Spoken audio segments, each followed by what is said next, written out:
अगर आप सोच रहे हैं कि मिडिल ईस्ट में चल रहा तनाव सिर्फ तेल और गैस तक ही सीमित है, तो ऐसा नहीं है। असल में अमेरिका, इजराइल और ईरान के बीच बढ़ता तनाव अब भारत की खेती और खाने पीने की व्यवस्था पर भी असर डालने लगा है। शिपिंग रास्तों में दिक्कत आ रही है, जहाज समय पर नहीं पहुंच पा रहे और इसी वजह से कच्चा तेल, गैस और खाद की सप्लाई पर दबाव हर दिन बढ़ता जा रहा है। अगर हालात लंबे समय तक ऐसे ही रहे तो इसका सीधा असर भारत के किसानों और आम लोगों पर भी पड़ सकता है। लेकिन इसी बीच भारत सरकार ने खरीफ सीजन से पहले उर्वरक आपूर्ति को लेकर बड़ी तैयारी कर ली है। जी हां, उर्वरक विभाग ने ये साफ किया है कि समुद्री परिवहन में दिक्कतों के बावजूद भी देश में फिलहाल खाद की कोई कमी नहीं है।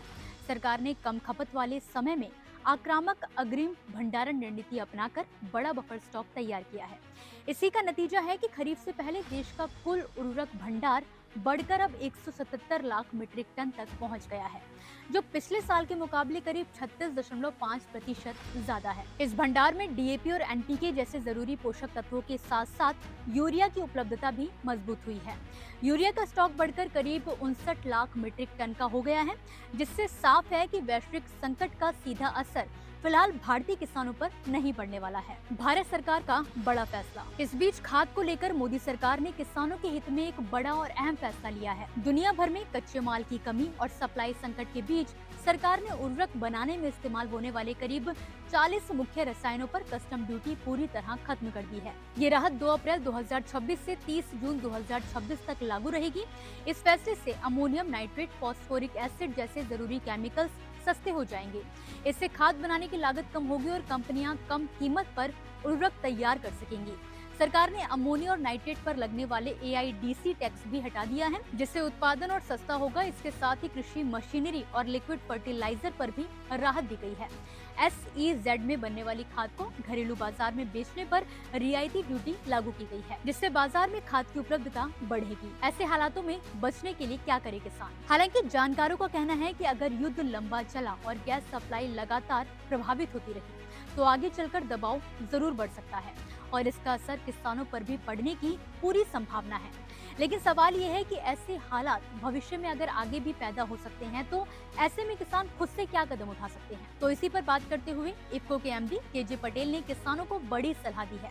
तो चलिए आपको दिखाते हैं कि उन्होंने क्या कहा। केवल यूरिया का ही उपयोग करके हम अब ये जो एग्रीकल्चर को हम आगे बढ़ाना चाहेंगे। पॉपुलेशन तो बढ़ रहा है, हर साल हम देखें नियरली 0.91% का पॉपुलेशन इंक्रीज हो रहा है। लैंड एरिया जो इरिगेटेड लैंड है वो तो बढ़ नहीं रहा। अब हमें प्रोडक्टिविटी लैंड से भी बढ़वानी है, साथ साथ इंक्रीजिंग पॉपुलेशन की फूड रिक्वायरमेंट को पूरा करने के लिए फूड प्रोडक्शन जो है, ग्रेन प्रोडक्शन है, उसको भी बढ़ाना। तो ऐसे में नए नए आविष्कार ही हमें मदद कर सकते हैं। अब ये आविष्कार नैनो के रूप में जैसे फर्टिलाइजर्स के हों, चाहे वो बायोस्टिम्युलेंट्स के हों, बहुत सारे ऐसे ग्रोथ प्रमोटर्स हैं, उनको भी हम आविष्कार कर रहे हैं। सीवीड बेस्ड बायोस्टिम्युलेंट्स जो आज की डेट में मैं कहूँगा कि एक बहुत बड़ी ये उपलब्धि है हमारे देश की कि वहाँ पर हम लोग सीवीड बेस्ड बायोस्टिम्युलेंट्स को भी प्रोड्यूस करके किसानों तक पहुँचाएं, जैसे कि हमारा सागरिका है। तो आप देखें, अभी इवन देखिए रिसेंटली हमने बनाना सैप का जो उपयोग करके हमने धरामृत करके एक बायोस्टिम्युलेंट डेवलप किया, क्योंकि कई सारे उसमें एमिनो एसिड्स है, प्रोटीन्स है, और ये इट्स अ वंडरफुल टेक्नोलॉजी। तो उसका बना हुआ वो हमारा स्टिम्युलेंट है, उसको भी किसान उपयोग कर सकता है।